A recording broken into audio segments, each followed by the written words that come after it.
What's going on, everybody? Hope you're all having a fantastic day today. Now, ladies and gentlemen, today we actually have a pretty dang juicy video for you guys. We have a little bit of information on the headspace that the developers at 1047 are currently going through with Splitgate 2 and how they're handling the current situation that they're in. And we also got a second dev blog over on YouTube where the CEOs went ahead and discussed what they're hyper-prioritizing right now and what we should go ahead and expect in the future. But of course, ladies and gentlemen, before we go and dive deep, if you guys are interested in more content like this, don't forget to subscribe and hit that bell. I post here daily at 8 morning Eastern time. Everything between Splitgate, Battlefield, Call of Duty, Arc Raiders, you best believe you'll be able to hear it on this channel.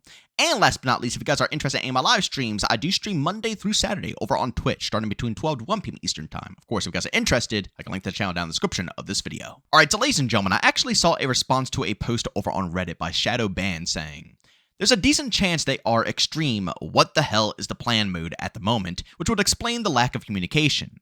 I feel it is safe that their goals and expectations for what this game would be for their company is very different than what it currently is, and they're trying to figure out what steps they need to take next. They're probably working on fixing some of the issues as well as figuring out what they can do to bring in and retain more players. It's most likely not a fun time to be working at 1047 as management is probably in non-stop meetings and in turn calling team meetings after team meetings. I believe you'll get a really big patch and update and a promise to add fan favorite features that have been asked about very soon." And N actually went ahead and responded to this saying, "This is essentially what it is, minus the image of, mass hysteria happening in the company. Map designers are still designing, programmers are still programming, and team leads are planning." There was also another response to this post by Big Duck Energy saying, "Are you able or willing to speak on the general mood of the team with the way the community is currently reacting? Do you feel like we have been ungrateful, or do you think that we have legitimate grievances? I would understand either way. You guys have put in a lot of work and have grown extremely fast as a studio, and the community has been eating you alive for your mistakes. I think overall you guys do good work, and I really hope for a graceful recovery. Even if you don't reply, thank you for reaching out to the original commenter to give us some mild peace of mind." And N went ahead and responded to this saying, "I'd have to write an article or make a YouTube video to do this question justice. The TLDR is we're bummed that our original goals and plans didn't pan out as we expected. We are also keenly aware of where and how our communication with the community led to the current situation. It's one thing to not make the exact game the community wanted, but better, read better, not necessarily more, communication could have prevented many problems.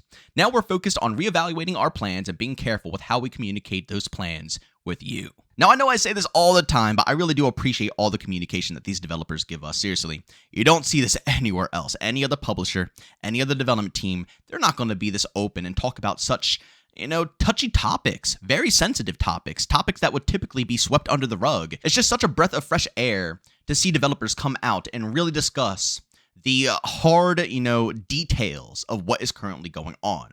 But pushing this aside, let's dive deep into the actual development blog that they went ahead and put out on YouTube. Again, I hope they keep these up because these development blogs are a perfect way for the community to go ahead and understand what is happening with the game. Because me personally, I already knew that they're working on the challenges. I already knew that they're working on the ping.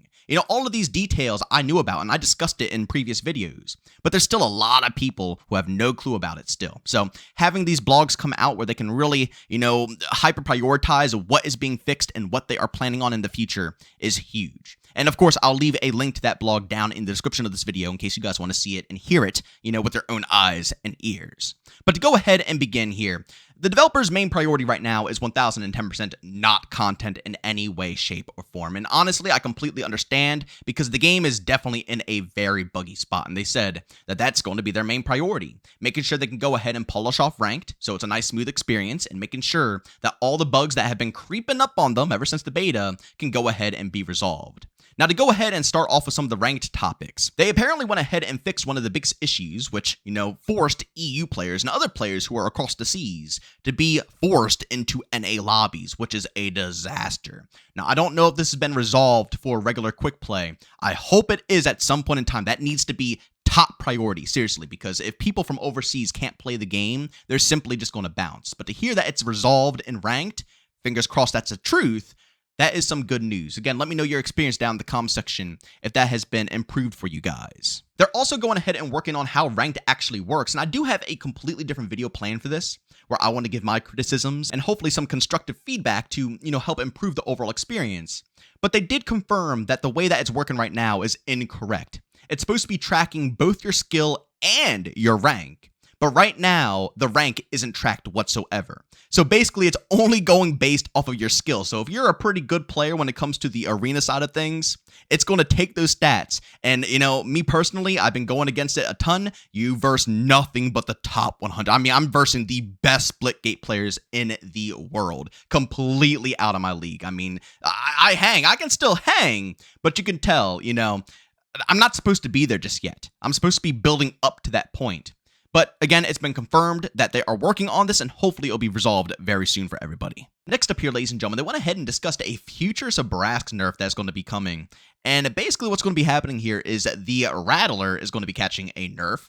The shotgun is going to be catching a nerf as well, basically guaranteeing that it's going to be either a 2-shot or you shoot and punch the enemy. And the wall is also going to be getting some type of rework. And again, I already stated what I think should be done. I don't think the health should be rearranged. I simply think it should just take longer to put down the shield, The fact that you could just use it in any 1v1 engagement and have it as like a guaranteed W is kind of insane. Either make the wall longer to go ahead and deploy, or make it so you can't fire your gun while you go ahead and deploy it and you have to wait to fire after everything's deployed and good to go. Basically, the moral of the story, make the shield something that has to be planned, not something that's a panic button, but it has to be, put together. Your team is going to this objective. Everybody's going to be setting up. The enemies are spawning there, so I'm going to place my shield here. That type of deal, instead of saying, oh crap, 2 people just popped up out of nowhere, shield, and just instantly body all of them. But I don't know how everybody's going to feel about this overall nerf. I think it's kind of necessary, especially if you do play ranked and you play with the top players. You truly see how crazy the Sabrask faction becomes. Next up, ladies and gentlemen, the challenges. Probably the most, hot topic within the Splitgate community, because the challenges have been bugged since the frickin' beta, and it's been an absolute disaster. The developers went ahead and said that, in order to go ahead and get everything functioning by beta, since that's when they had to go ahead and drop, obviously the whole game was kind of revolved around Summer's Game Fest, so, they had set dates to go ahead and hit. They had to really try to scrap together this system, and it just didn't turn out the way they wanted it to turn out. They've been trying to bandage it here and there so they can also, hold to their promises of dropping consistent content for the community and get things out like ranked, for example. But at the end of the day, they sadly have to go back to square one and rebuild the whole challenge system from the ground up, which basically is already in the game because they explained that the challenge system for your weapons is the brand new coded system. So when they, finish it up and they push it into the game later on, that should be the system that is already in place. And for me personally, the weapons track perfectly. So if we can just take that weapon system, what we have there, and transfer it over to the challenges for the battle pass, that will be huge. And they also want to make it very clear, for anybody who is worried that, they're not going to be compensated for all this time where the challenges have been, goofing around.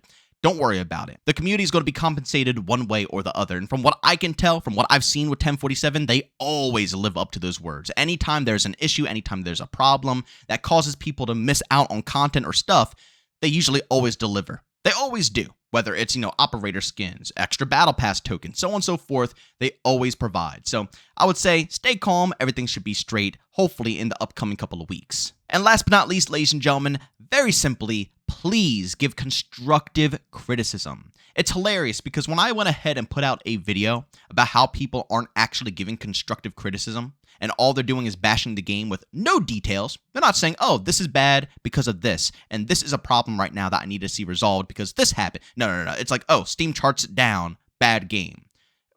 What can the devs do with this? And I got bashed like nobody else's business, but let's be honest here, ladies and gentlemen, it's the truth. We need constructive criticism, not just pointless bashing, pointless hate. We need people to tell the devs exactly what is going on and be specific with it. They're always listening. They're always watching. They're looking through comments. They're looking through Reddit. They're looking everywhere. So if you're having a problem, please be open about it. Be vocal about it. That's the only way we can see this game improve.